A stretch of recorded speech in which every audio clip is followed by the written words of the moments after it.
Apologies, it seems to be a little bit bright in here. Okay, there we go.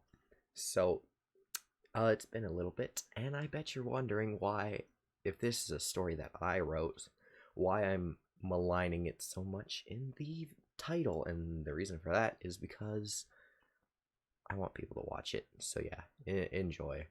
Alright, so here it is, Onoway Ghol. This is the crown jewel of my life. It's the best thing I've ever made. This is my baby. This is my first child. This is my second child. This is my 19 kids and counting child. Alright, and today I'm going to share it with you. So, you best appreciate it, because I don't do this often. Jesus. So this is chapter 1, titled Got Spilt. Missy hummed as she walked home from school. She had a great day of doing LA and meth work and was going home to play some Animal Crossing New Horizons Nintendo Switch. As she was walking past the local blog Barrowan, she heard a deep scream. She was square-eyed. She stepped closer to investigate and saw a group of ninjas beat up a fat black guy. He was trying to fight them off with a carton of milk, but they had swords and tentacles, so he was beaten when he was stuck in a pool of blood with all of his limbs severed. He was spurting blood and pus out of his eyeballs, and his wife beater was stained deep crimson. He reached out to Missy. Here green highlights shining in the swat hern. Here, he said, take my powers. He handed her the carton of blue milk, its disappointed eyes staring la into her soul. Its eyes were red like high. Fat man wiggled on his back like a nugget before his dying. Missy was like, huh, that's wired, before downing the bottle of milk and whipping out her banana to wash it down. She went home and played Animal Crossing until bedtime and then went to bed.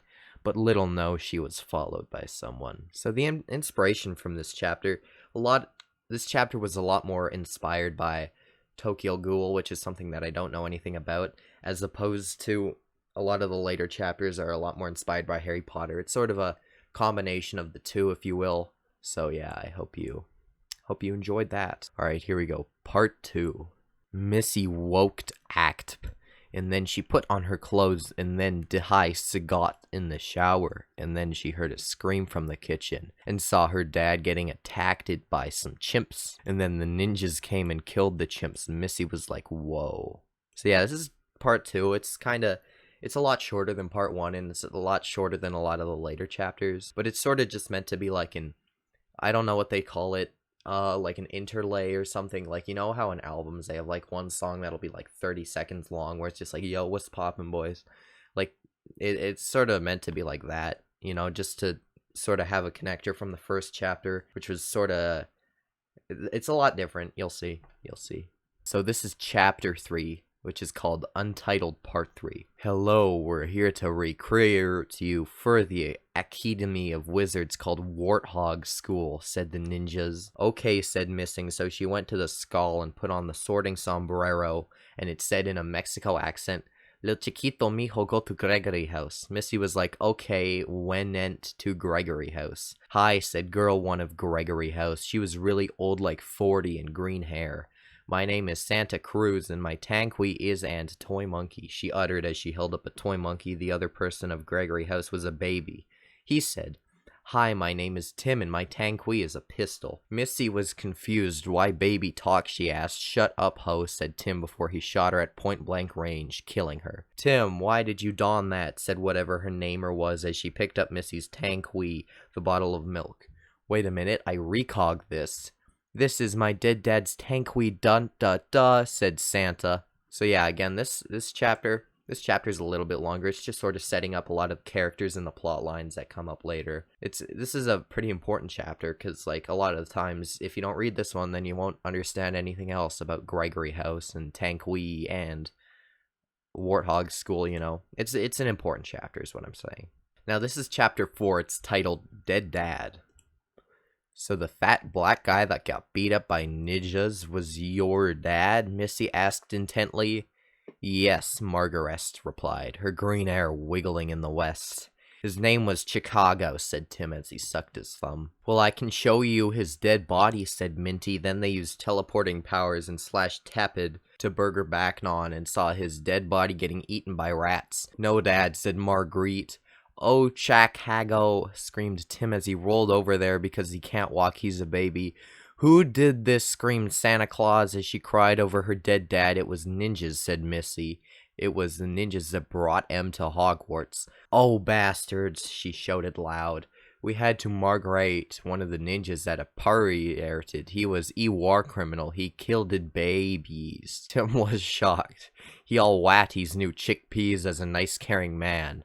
Not someone who killed babies. Oops, as he shit his bants. Time for a change, said Misty as she changed him, and he fought back. Because he likes being dirty and smelling like that. That's why he has beetles in his ears.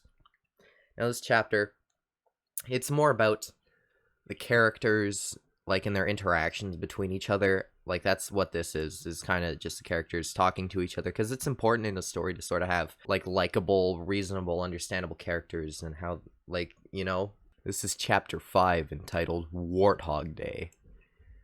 Yay, Warthog Day, said Missy. Tim's shitty ass rolled into the scene. Fuck you, Missy. No fun for you. Today you have to get circumcised. But I'm a girl, said Missy. Nope. First you get a sex and change. Then you get circumcised. We've got a big day planned for you, said Timmy boy. Yep, said Margarines as she rolled into the scene. I'm getting the operation done too. Okay, Missy. Then were they at the sex change Jesus clinic. Hello, said receptionist. 2 sex changes, please, said Timmy, and he held up his credit card. Nope, said the receptionist. You aren't too young to buy sex changes. You have to be 21. Then Margaret said, okay, I'll pay the receptionist, okay? After sex change. Hey, we're boys done now, said Morgan Smim. And our names are changed, and guess what? Now we got ding-dongs. Missy honked hers, and it made a honk sound. Wowee, sad Tim, now we all boys. Little litty titties, said Marg as she held up her cut-off titty. Now I can. Yeah, this one again, it kind of introduces a holiday, you know, world building as well as having character interactions, and sort of, it's a big change, you know, but it's worth it. It pays off. Now this is chapter 6, titled I Have a Dream. Yee, as she yippee, said boy Missy as she read the Warthog Massig school newsletter. We are getting a wee. The school was so broke that every had no money, but it could afford a wee off Craigslist. So then the prime minister of school plugged in the wii, and Gregory was allowed not to play it because President mean. So Misty and Timmy and Margie walked to the president, and Cy said, can we please play on the Wii? No, he said, then shot them. So they had to find someone to convince the CEO that Gregory House could play the Wii, because the kids from other houses were being mean. Haha, losers, said the root beer house. So they wanted to resurrect Dr. Martin Luther King Jr., but his grave was in Area 511. So they got out their guns and shot up Area 51 and killed all the aliens and let Bigfoot out in Margwa. Then they went to the grave section and sat next to Monica Lewinsky deady body and Trump deady body. There was Martin Luther King dead body. Ooga booga, said the 3 gaggeries as they chanted over Dr. Martin Luther King's Jr. dead. Dr. Martin Luther King Jr. eyes opened and he looked around. Hi, Dr. Martin Luther King Jr., said Missy and Margaret and Tim. Hi, Dr. Martin Luther King Jr., said in his stinky voice because he was dead. The flied to skull. All right, everybody, sit down, sighed Gregory House as though we're in the lung room ready for Dr. Martin Luther King Jr. to give a speech. Said he, Dr. Martin Luther King Jr. as she cleared his throat. I'm so nervous, said Dr. Martin Luther King Jr. because he hadn't given a speech in so long. Then he shitted his pants and had to go change. Aw fuck, said Dr. Martin Luther King Jr. Then he came back with changed pants and gived his speak. I have a dream that one day Miss Sissy could play on the Wii.